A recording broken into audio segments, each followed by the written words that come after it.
Hati-hati scammer duit lama. Halo semua kawan-kawan, sini Michael duit lama. Hari ini Michael ajar kamu macam mana tengok itu scammer duit lama. Okey, selalu kamu boleh nampak di saya post bawah ada banyak orang cakap PM saya. Itu jangan pergi PM. Itu semua ialah scammer, okey. Mereka lepas you PM dia kan, dia akan buka satu harga yang tak masuk akal bagi you.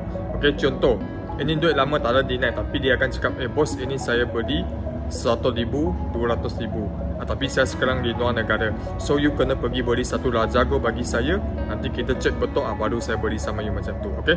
Itu semua scammer, jangan percaya.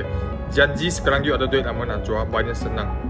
You masuk saya page, ada saya nombor, you terus hantar gambar bagi kita tengok. Kalau ada harga, kita akan bagi tahu you. Ataupun you terus datang kedai saya. Okay, kita ada kedai yang betul. You boleh datang sini, free tanya. Kita cek ada deny, ada tak ada deny, semua tak perlu bayar kita. Okay, kita yang kena bayar you kalau you nak jual yang ada deny punya.